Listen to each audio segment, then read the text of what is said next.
What's up, you guys? It's Graham here, and I hope you're ready for what just happened. As of a few hours ago, the Federal Reserve once again cut interest rates for the third time this year. Is that right? Okay, no, in all seriousness, this one is a lot different because for the first time ever, the Federal Reserve lowered interest rates without any inflation data whatsoever. The October jobs report was completely canceled due to the government shutdown, and as a result, I was literally about to start a refinance today. I don't know if that would have locked in my rate today or not, but we pushed that mug back to next week. So, hey, that's good. That's good. That's good. The U.S. Central Bank is now on a path of blindly printing a lot of money at the same time that Japan's entire economy is on the brink of catastrophe. That's why we gotta talk about exactly what just happened, what the Federal Reserve just said, how Japan is about to have a pretty severe impact on what's gonna happen in the United States, and then finally, how you could use this information to come out ahead profitable. Because I will say, this could either be the greatest wealth transfer we've ever seen, or it could be the moment that a lot of people completely get wiped out. Although before we start, as usual, if you appreciate breaking news videos like this, it would mean the world to me if you hit the like button or subscribe if you haven't done that already. That's all I ask. It helps with the channel tremendously, and as a thank you for doing that, here's a video of Bailey getting a treat. So thanks so much, and also a big thank you to the Gemini credit card for sponsoring this video, but more on that later. Alright, so in terms of what's going on in the markets, let's first talk about a topic that almost no one realizes is happening right now, and will continue throughout the rest of the year, and that's what's known as the Japanese carry trade. Look, even though this sounds like a complicated term, it's really easy to understand once we break it down. See, for more than 30 years, the Japanese yen has declined. In fact, their financial system was so bad with decades of deflation, an aging population, and weak demand that their interest rates have remained near historic lows just to incentivize borrowing, spending, and trade. And they could get away with that up until recently because their inflation rate was pretty much non-existent. Now, in most cases, this isn't that big of a deal, and globally, interest rates do tend to balance each other out. But a few years ago, something changed. Because the United States battled with record high inflation from 2021 to 3, the Federal Reserve was forced to raise interest rates at their fastest pace ever in history. And all of a sudden, the United States was paying much more in interest than practically every other country, risk-free because we could always just print more money. This presented a very unique opportunity where traders were able to borrow the yen at a cheap interest rate, buy the US Treasuries at a much higher interest rate, and profit the difference. Basically, this was the equivalent of borrowing at 0.5% in Japan, buying a treasury in the US that pays 5.5%, and then making 5% for doing practically nothing. And how you do that? What you buy to do that? What you buy to do that? So you get a loan, you get a Japanese loan for 0.5%? Man, why wasn't hip to that game? Who was doing that, man?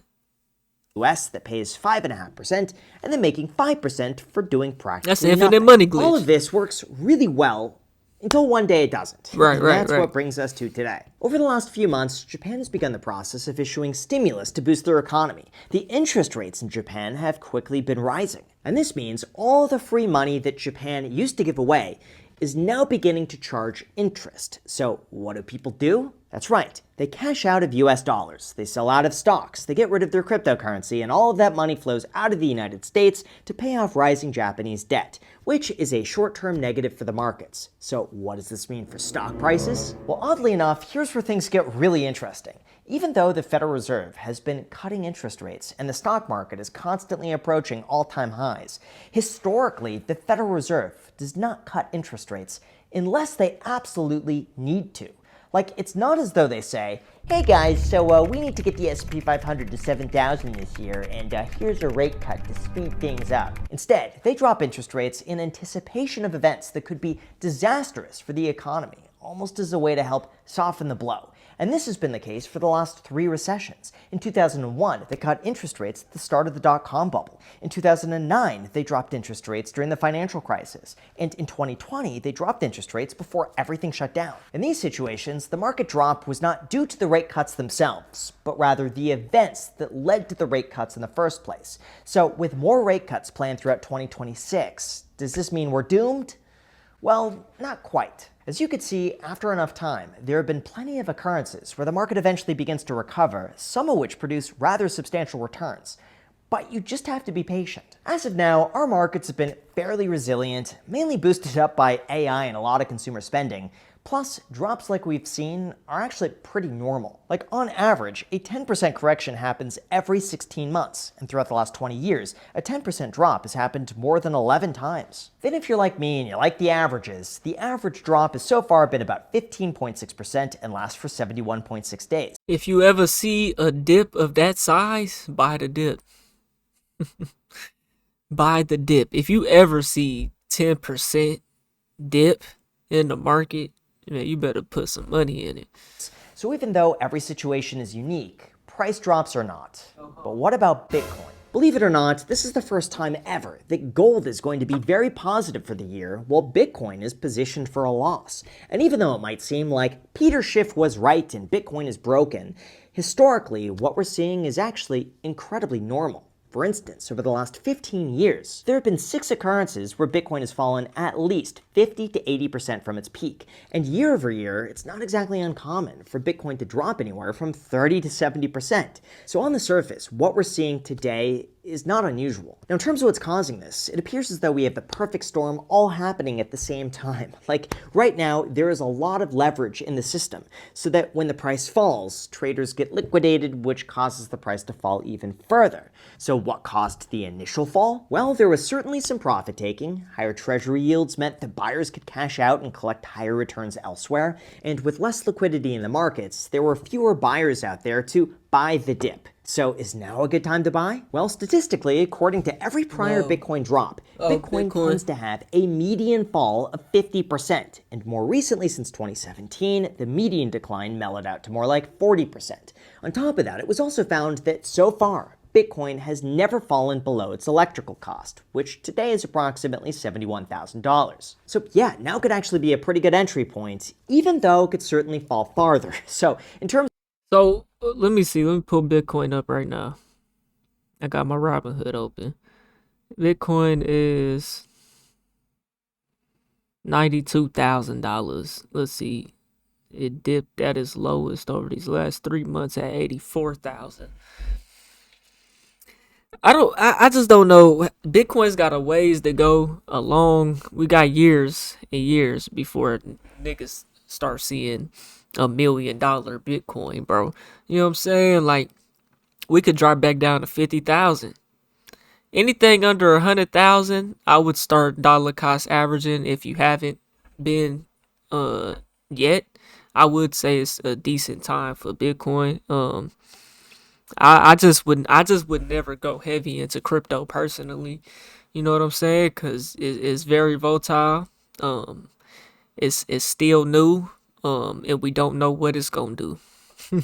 You know what I'm saying? We don't know what it's gonna do. You know, everybody, $1 million Bitcoin sounds good. You got to think a lot of the money that's been made in Bitcoin has been made. For you to double your money right now, Bitcoin has to go up to $184,000. It's sitting at $92,000 right now. It has to double that just for you to double your money. It has to go up to $184,000 for you to double your money. Think about. Oh, you want 1,000 times X your. That's done. If you wasn't buying Bitcoin back in 2016, 15, and consistently been holding and buying, bro, you're not seeing 1,000% return no time soon. How high could Bitcoin go? Them crazy returns like that, the days where people just get rich is over. You better find a different crypto to gamble on. Because the Bitcoin days is over with, bro.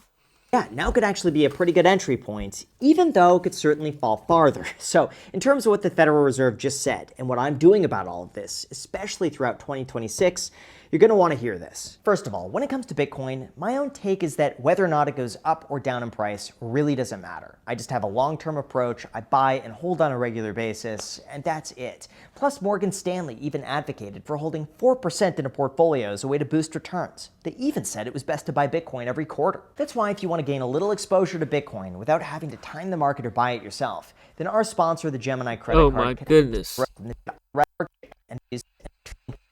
So very close to home. Gemini.com/Graham. Thanks so much, and now let's get back to the video. All right, so in terms of what the Federal Reserve just said and what this means for you, there is one more topic that's first worth discussing, and that would be home prices. Right. This is a topic that hits very close to home. Pun intended on that, by the way, because I just sold one of my properties in Los Angeles, and from my own experience, there's a ton of buyer demand out there if you just price it aggressively. For instance, I spent over a month fixing it up. I got the home staged. I priced it under market value. And within a few days, we had multiple offers all over asking. But for anyone else who doesn't put in a lot of the time up front, this headline actually sums it up pretty perfectly. And that you also held that home. I seen the video that he made on that home. I think he has had that home for a while now. You know what I'm saying? So your appreciation is up. A lot of these sellers can't sell because they bought their home back in 2020, back in 2022, 2023. You know what I'm saying? You're not gonna be able to sell right now. Niggas want double the price the home was worth back in 2020. You know. Slow your roll. Sellers are cashing in on price cuts. Just from what I've seen, you have a lot of sellers who have refinanced into 3% mortgages who put their home on the market for some ridiculous price, knowing that, hey, if you get it, great, and if not, they can afford to wait. So they do that, and then their home just sits on the market. Nothing happens, and then they either take it off the market when no one buys it, or they chase the market down with price cuts. That's why it's just recently said that the typical US listing saw $25,000 in cumulative price cuts in October, matching the largest discounts Zillow has ever recorded. Now, even though that's crazy. Yeah, every house I see is discounted. Every house I see has had a cut of $5,000, $10,000, bro. These homes is overpriced, especially in my area, bro. Homes was literally selling for, they're double the price than they was in 2020 right now, bro. Some of them are, bro. though this might sound like great news for buyers, that's just 5 years. I understand appreciation, but you know, inflation really has done this big one. Split in the middle between those who bought pre-2022 and those who bought after 2022. One of them tends to be a lot more realistic about what they could get for their home, while the other could afford to wait and be patient to see what happens. Now for that second category, their homes are usually never worth their asking price to begin with, so it is no wonder why we see so many price reductions throughout the market. Honestly, it's probably just a better indicator instead to look at the median sales price, which is currently showing a 7% decline from peak.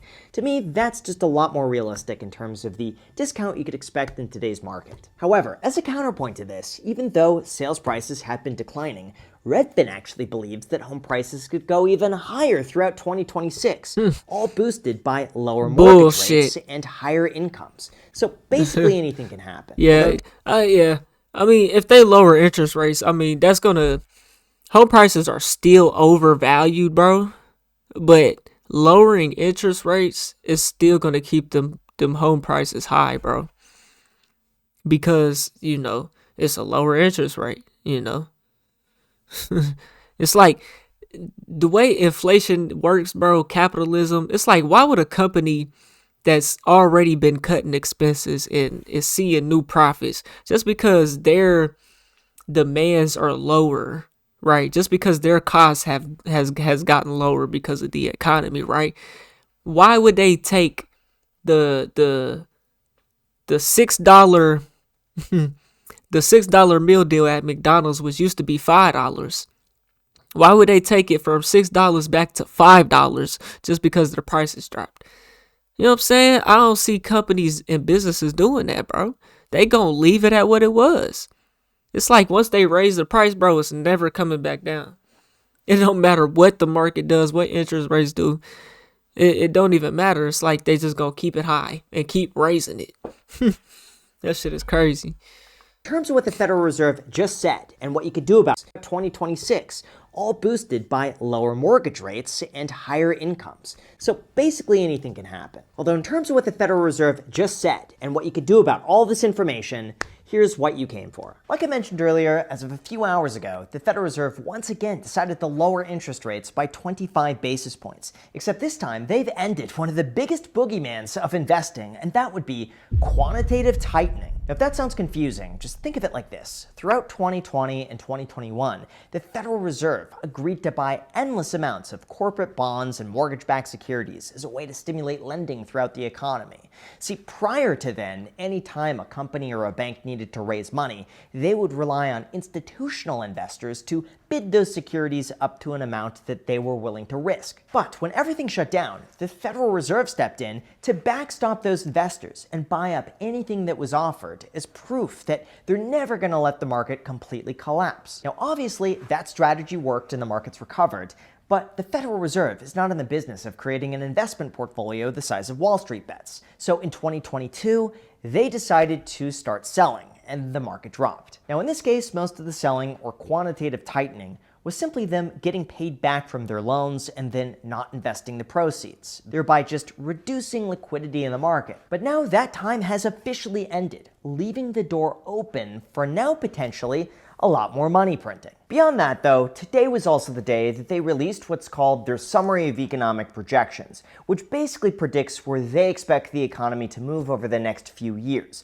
And in terms of what they said, it looks as though they only plan to reduce interest rates slightly in 2026, because they think unemployment is not going to be as bad as expected. They anticipate inflation to decline all the way down to 2% by 2027.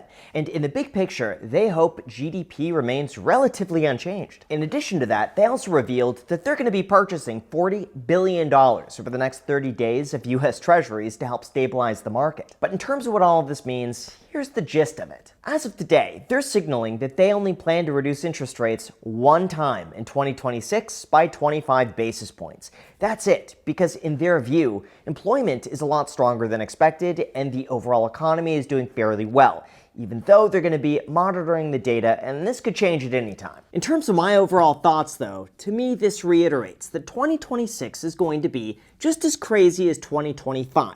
I mean, it's clear they're doing everything they can to help the economy. If they need to inject more money, they will, and the general consensus seems to be lower rates because liquidity is drying up, people are scaling back, and AI might be coming for everybody's jobs. That's why I think it's probably best that we just stick with the fundamentals that I think, man,